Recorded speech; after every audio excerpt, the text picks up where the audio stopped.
At 18 after 9 o'clock, welcome back. This is News and Views with me, Julie Ali, on Salam Media, obviously. And Salam Media, as you know, alhamdulillah, is all about humanitarian journalism. We care for the people and we stand by the people, alhamdulillah. We move on to Councillors Corner, and Ahmed Munzoor Shaik Emam, founding member of the National Freedom Party, is going to be talking to us about his plans should they win the November 1 municipal elections. Assalamu alaikum, welcome to the program. Wa alaikum salam wa rahmatullahi wa barakatuh. And thank you for having me on. My pleasure entirely. A very busy and undoubtedly exciting time for the National Freedom Party. That being said, we've noticed, or rather I have noticed this time around, there's lots and lots of new small parties that have obviously are just confusing us even more in terms of their promise in how, if they should win the election, what they and how they're going to deliver. What made you, Brother Ahmed Munzoor, decide to go this route? Let me start off by saying, yes, indeed, you're absolutely correct. There's over, I think, 328 political parties that are contesting this particular election. And very importantly, I'm not sure whether it is because people believe it's lucrative business or what, but whether it's NGOs, NPOs, civil society organizations, independent policing forums, neighborhood watches, all of them have decided to become politicians or public representatives. And the question that arises is then what happens to your oversight as NGOs, NPOs, and civil society over public representatives to ensure that they're delivering to the people on the ground. And yes, it's correct. It makes it very, very difficult because particularly independent and very, very small tend to be swallowed by larger political parties. And more importantly, if larger political parties do not have an overall majority or majority enough to govern, then they will enter into coalition governments with smaller parties like the ANC entered into with the NFP when we in 2011. And having said that, you would find then the larger parties tend to want to dominate smaller political parties. But very importantly, it also depends on the smaller political parties or independent, how committed and dedicated they are to serving the interests of the people rather than their own interests, entering into coalitions with larger political parties who only use them for their promoting their own parties. And that's the difficulty we have in terms of that. Undoubtedly, going forward after the elections, a lot of the smaller parties are going to go into coalitions. Otherwise, they're not going to survive. They'll just disappear from the scenery. So we look at the issue around how lucrative is it for the smaller parties. And then in terms of forming a coalition with a bigger party, are they then truly going to be serving the interests of the people? Are they just not going to be swallowed up by this big party and then they're just having to toe the line? I can tell you without any doubt that it does not serve the interest of the majority of the people of this country, but rather promotes the interest of political parties and smaller parties entering into coalition agreements with larger parties, in fact, do disappear from the political arena, and in fact, they are undermined to a very large extent. But having said that, I also want to say that until the playing field is leveled, larger political parties will always have the edge in politics because of their funding, because of the fact that they have been in governance or continue to govern in certain spheres of government. And we know through this governance that is where all the corruption in these countries come, because the private sector funds those that they can benefit from after the election, and smaller parties who have not had an opportunity to govern do not have the luxury of that funding and things that only the larger parties get. And remember, I want to say, when we talk about corruption in the country, there's a corruptor and a corruptee. The private sector is very much part of the corruption, and they will only work with those parties they believe they can benefit with after the elections are over. So smaller parties are always at a disadvantage, even though you may have better policies, you may be more committed to some extent. Until the playing field is leveled, it makes it very difficult for smaller parties. So entering into the coalition makes it even worse because smaller parties will tend to dominate you. And the other thing that they normally do is they offer you a position, an insignificant position. Like a deputy mayor means very little or nothing in a municipality. So or they might offer you other positions. So, these are some of the things, but you get very little or no assistance. And once you're into that coalition with them, right now, if you've noticed, coalition politics does not work in South Africa. All those that entered into coalition ended up with havoc. Whether you talk about Nelson Mandela Bay, whether you talk about Swane, wherever they've entered into, you can see coalition politics. South Africa is ready for right now. Okay, so what we're saying is that when you, or if you should go into a coalition, a small party would lose their voice, would lose their voice, and whatever you might have promised the constituents will not come to pass. Let's come back to the issue of how lucrative it is. We do know that the larger parties do get private sector funding, and I think at some point in the near future, civil society are going to hold the larger parties to account. They're going to start asking the questions, who is funding you? Because obviously you are going to have to appease your funders. There's just no such thing as a free lunch. But what about smaller parties like yourself? Where do you get the startup funding, or does this come out of your pocket? Let me start off by talking about my very own party, and you'd find only 3 political parties disclose their funding, and of course, far from accurate in any event. But the National Freedom Party has received no funding whatsoever, and that is why you'd find, after having not contested the 2016 local government election, remember in 2011 we did exceptionally well. We ended up with 227 speakers, mayors, councillors, and we were governing 6 municipalities on our own district of Zululand. We governed 19 others. We were in a coalition with the ANC. When we did not contest in 2016, and that was directly as a result of sabotage by our national treasurer, matter that is under investigation, because monies were available and deliberately chose not to pay it, despite giving an assurance it was paid. And we know where it comes from. However, that has had a devastating effect on the party. Remember, you've lost all your income, all your resources. Many of your people ended up being unemployed, and livelihoods were lost. To make a comeback from that is very, very difficult. Added to that was the fact that the leader of my party had a massive stroke in 2014 after being appointed as the Deputy Minister of Science and Technology.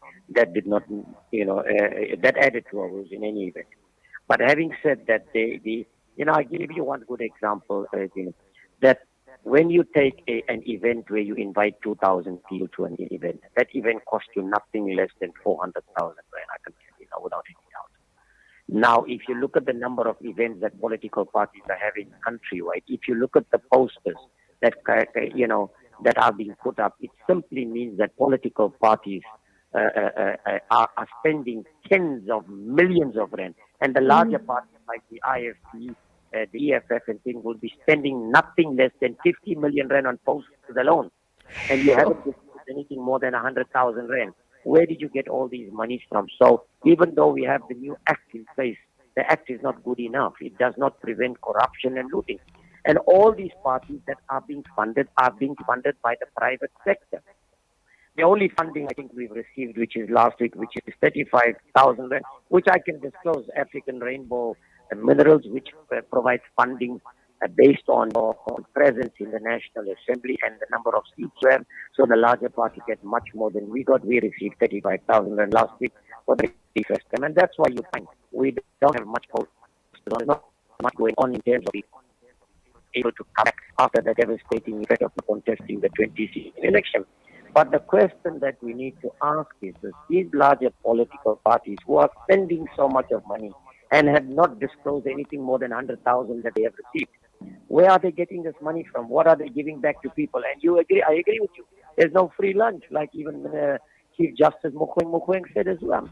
These people are all have expectations, and to a very large extent, that corruption goes hand in hand with the private sector and the modus operandi, and that is why I repeatedly say, even in Parliament, we're losing 300 billion rand a year in this country to corruption, starting at the local level, because political parties only employ their own people, and they all survive on tenders, on procurement. Even the president admitted that the Zondo Commission, they received money and didn't return it, even though they knew it was unlawful, because they needed a big organization. So in other words, you've received stolen money, you've decided to keep it. Another criminal buys stolen goods will be incarcerated because they bought stolen goods. So that is what is the politics of South Africa is, that you get into politics so you govern, and those procurement and tenders and things you issue to your friends and your friends who will fund you, and that's why you'll get bigger and bigger and bigger. When you're getting less, like the ANC is running into trouble at the moment and can't pay their salaries and things, it's because the individuals are involved more in the corruption and not giving much to the organization. So the organization can't sustain themselves anymore. That's the problem. Serious and frightening indeed. But before we do continue talking, let me pass on my condolences on behalf of Salam Media, everyone here at Salam Media. Our condolences to you on the passing of Zanele Ka Mahwaza Msibi. That was obviously on the 6th of September. She obviously was a South African politician who was Deputy Minister of Science and Technology of South Africa and your party leader. So heartfelt condolences on the passing of Zanele.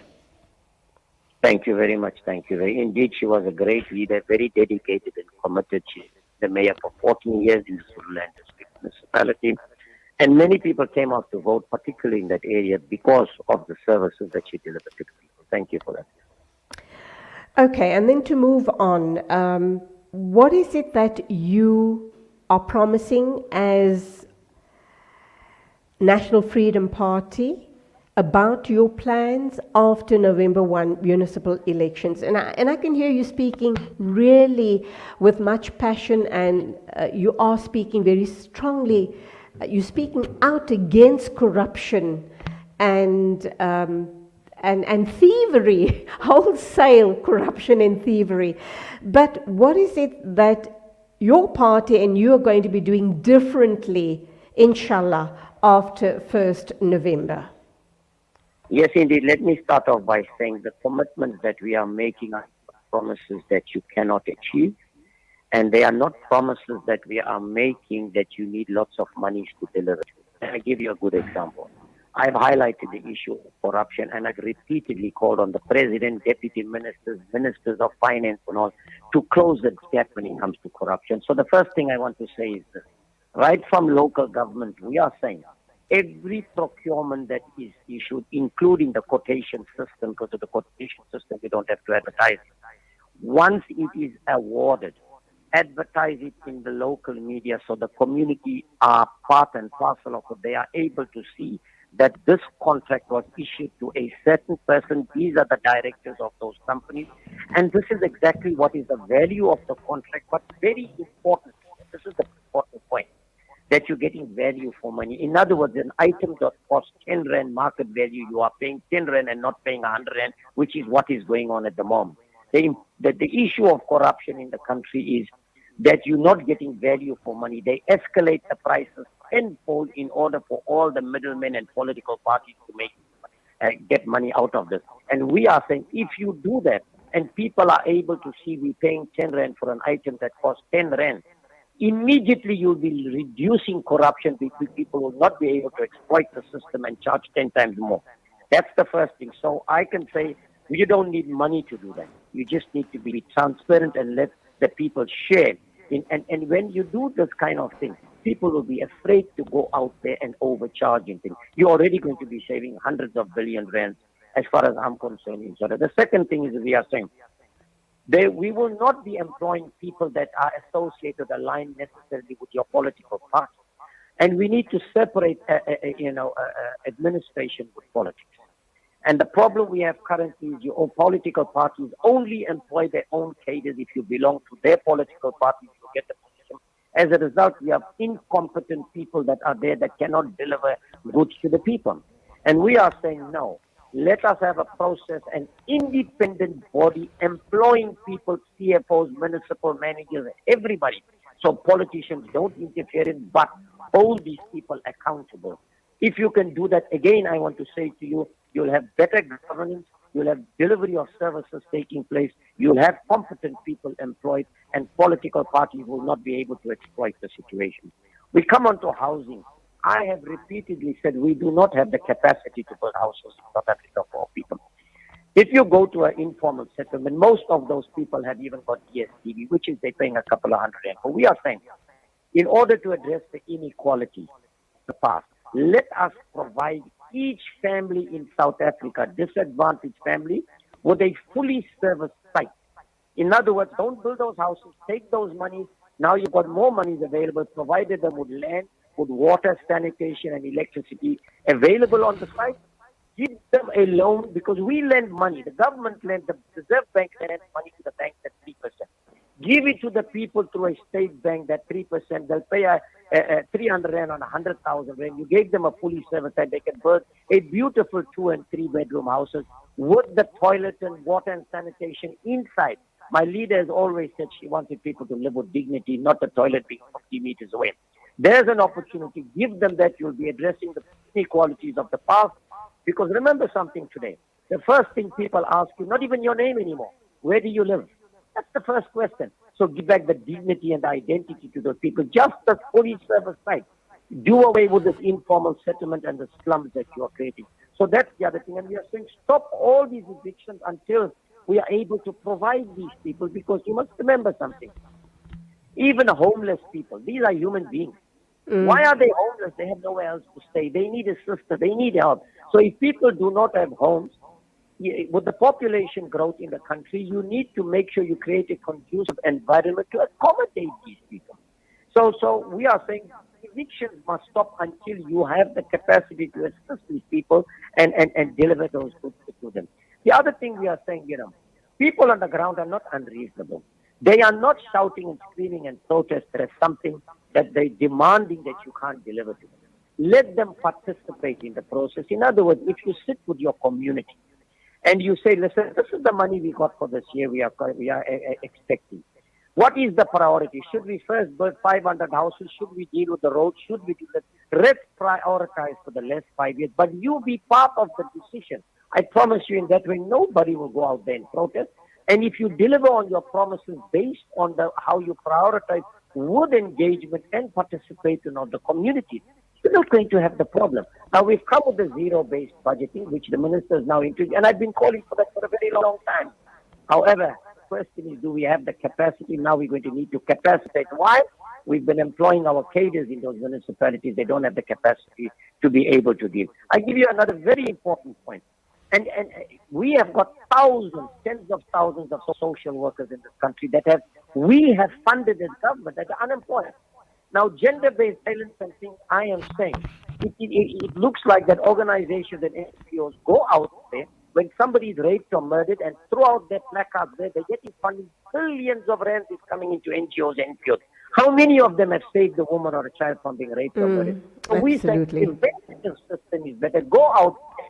These social workers that are unemployed through the local government, let's employ, put them into the communities as the eyes and ears of the people. Let them identify women and children that are having problems. Let's prevent them from being raped and murdered. And surely we can do this. We don't need a lot of money to be able to do this. So, people are giving you manifestos, unachievable things, and promising the people the world. These are basic things that don't need a lot of money, that you can make a difference in the lives of our people. I can go, there's many others, but I'm sure you've limited your time. Absolutely. But alhamdulillah, very, very well said. You've won me over. Let's inshallah see that, and I have no doubt, you speak with such passion. You have feelings and passion for the people. May it go well for you, and may Allah subhanahu wa ta'ala offer you the opportunity to deliver on exactly what you have promised here this day, this time on our radio show. Having said that, we have a beautiful message from Hanif Manju. He says, Assalamu alaikum, a very consistent, honest, humble, committed, and a people's person. All the best to you, bye. And he also goes on to say, you are a man for all seasons and for the right reasons.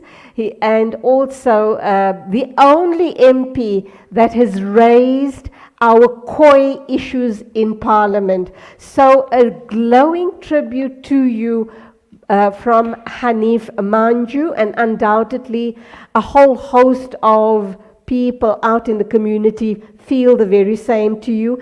And I seem to think what comes to mind is I have talked with you in the past, and I think it was on the ivermectin issue. Correct me if I'm wrong.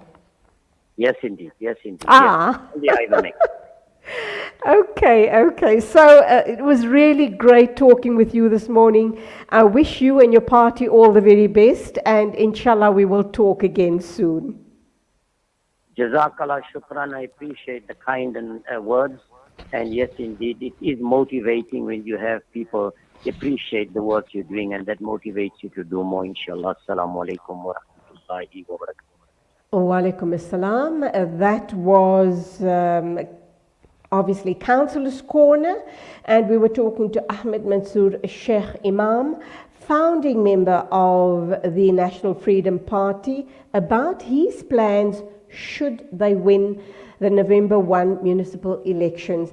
Now, as I was talking to this man, something popped into my head. And you know that we've been talking about Councillors Corner, or we've been talking to councillors over the past few days.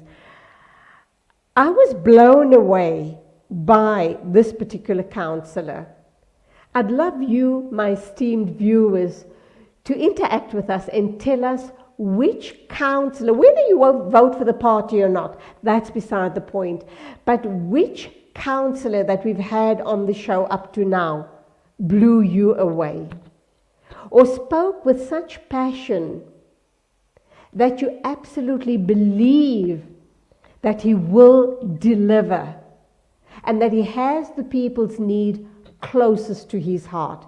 Would love to hear from you guys, and you can interact with us, because it's 10 days away to the election date, local elections. So you still have time to interact with us and vote for the best councillor on the show. Just tell us who has made a huge impact by his words, by just talking to you on this show right here at Salam Media.